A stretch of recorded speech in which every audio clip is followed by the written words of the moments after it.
Nandirito tayo ngayon sa Honda 3S Shop San Fabian, Pangasinan branch at ngayong araw ay sisilipin natin ang 5 best-selling scooter ng Honda dito sa kanilang shop at titignan natin kung magkano nga ba ang presyo ng mga motor dito. At yan ang ating aalamin ngayon. Kaya tara, samahan niyo ako. Let's go! Ito ang Honda ADB 160. Ang motor na ito ay madalas ginagamit ng mga taong macho. Sila yung mga malalaki ang katawan pero hindi palamunin. Sila yung mga madalas utusan pero agad sinusunod din. Kaya nga macho kasi macho no rin. Kay Features Reveal, mayroon itong malapad na upuan. Kung sa pag-ibig ay palagi kang iniiwan, umupo ka na lang dito, siguradong hindi ka masasaktan. Mayroon din itong malawak at spacious na underseat compartment. May ISS, may park brake lock, may USB charging port, naka-naked handlebar, naka-ABS sa harap, at mayroon na din itong Honda Selectable Torque Control. Naka-disc brake sa harap, naka-disc brake sa likod. At equipped na ito ng dual sub-tank shock absorber para sa kanyang rear suspension. At ang kagandahan pa nito ay naka-semi dual purpose pattern tires ang mga gulong. At ang mga kulay na pwede niyong pagpilian sa Honda ADB 160 ay available in 3 color variants. Dahil mayroon itong matte black, matte white at matte red. At ang presyo ng Honda ADB 160 ay nagkakahalaga ng 172,900. Ito ang Honda PCX 160. Ang motor na ito ay madalas ginagamit ng mga taong tigasin. Sila yung mga matitigas ang ulo pero malalambot naman ang puso as in dahil madalas sila yung tigalaba, tigalinis, tigaigib, kaya nga tigasin, tigaluto, tigasaing. Kay Features Reveal, ang motor na ito ay may malawak na underseat compartment, may malapad na upuan, naka-keyless na rin ito, may park brake lock at mayroong USB charging port, naka-disc brake sa harap at naka-disc brake sa likod, naka-ABS para sa kanyang front braking system, habang equipped naman ito ng dual shock absorber para sa kanyang rear suspension. Anyway mga ka-LM, ang Honda PCX ay available in 2 model variants dahil mayroon itong ABS at CBS version. At ang presyo ng Honda PCX 160 ABS version ay nagkakahalaga ng 151,900 pesos, habang ang CBS type naman ay nagkakahalaga ng 133,900. Ito naman ang Honda Click 160. Ang motor na ito ay madalas ginagamit ng mga taong habulin. Dahil nga masyadong mabilis ang isang ito, lahat na iiwan pati jowa. Di mo na mamalayan, ngayon kayo pa, kinabukasan wala na kasi meron na siyang iba.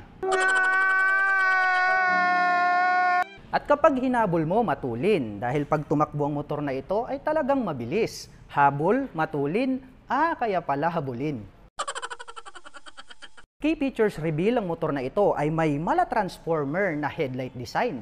Napaka-sharp na mga edges. May park brake lock, may ISS, naka-keyless na rin ito. May malapad na upuan, may neat na underseat compartment, at may malawak na footboard, kaya very flexible ang galawan.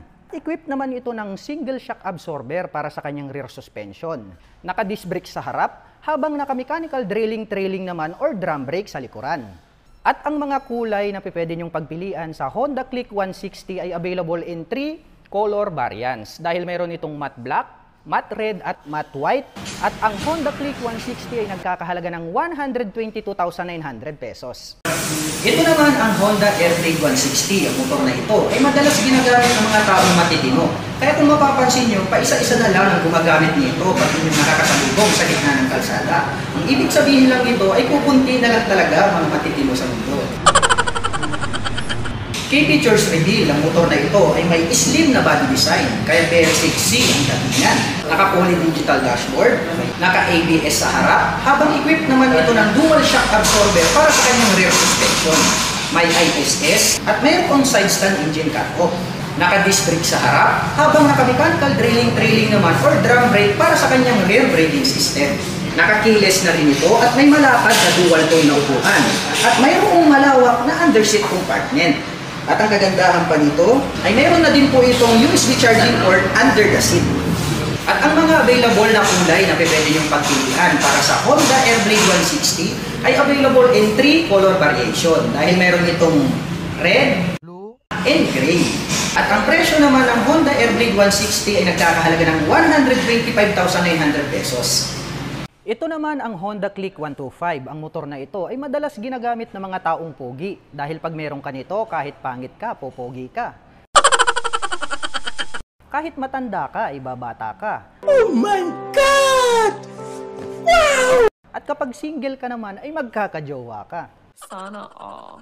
Kayo yung mga single dyan, ano pang hinihintay nyo? Mag Honda Click 125 na kayo. Key features reveal, ang motor na ito ay may malawak na legroom, kaya very flexible ang galawan. May park brake lock, may side stand engine cut-off at naka-CBS para sa kanyang braking system.